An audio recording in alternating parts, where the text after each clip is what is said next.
Well guys, we finally got some rain around here. Almost an inch and a half. And apparently northern Wisconsin, some places over 9 inches. And I don't know how many of those tributaries up north lead to the Red Cedar River, but I'm going to have to keep an eye on it today because there's still a camper down at the land I rent, a camper, and the cabins are down below, so I'm going to keep an eye on them and make sure they don't disappear underwater. So I'm going to take a drive down there in a minute and I'll take you guys along for the ride. Alright guys, so I'm down at the river right now, and she's got a ways to go, but it's not uncommon for that fire pit to be underwater. And with all the rain up north, I'm just wondering how long it's going to take for this river to rise. We have this T-post in the ground here, where we can count the notches on it to kind of monitor how high the river is. So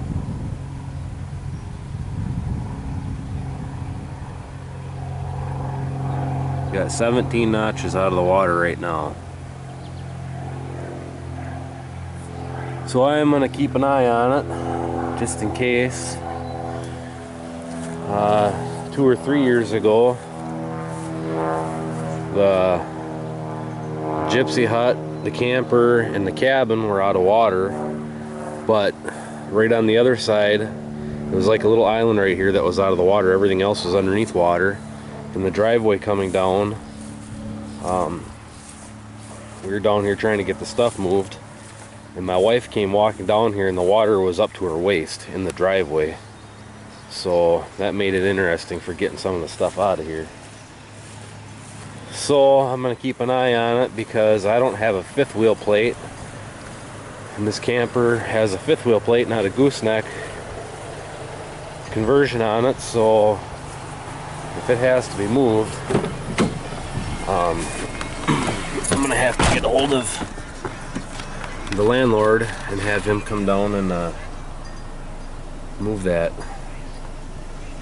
I don't know, I could maybe bring the 4020 down here and rig something up to move it if I have to, but so yeah, we finally got some much needed rain. 1.4 here, but I'm just kind of worried because I know once upon a time I used Google Earth and I followed the Red Cedar, and I could have swore I could follow water all the way up to Lake Superior, so it might not be a bad idea to get this stuff moved down here.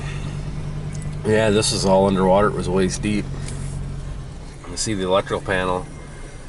When the landlord had that put in here a couple years ago, they built it up higher than they figured the water level would ever get, so that transformer or whatever would stay above ground. Yeah, there is a camera back there that watches all the traffic that comes in and out of here. There's cameras mounted up here. One of the landlord's son-in-laws, he does security cameras and all that stuff for a lot of the gas stations and everything else. So that little sign is no joke. Get cars coming on, see me recording.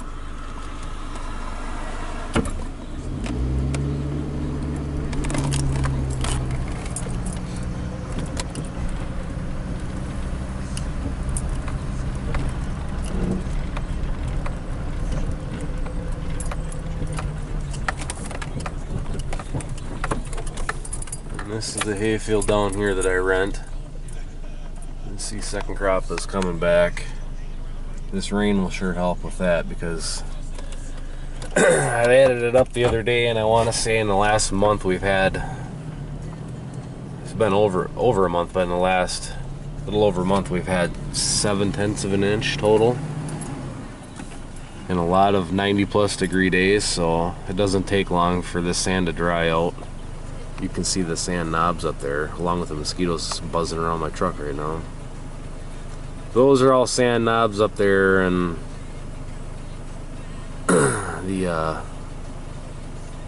it dries out fast, so we really needed this rain.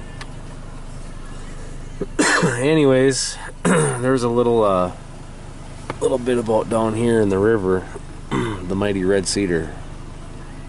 So anyways, guys, thanks for watching.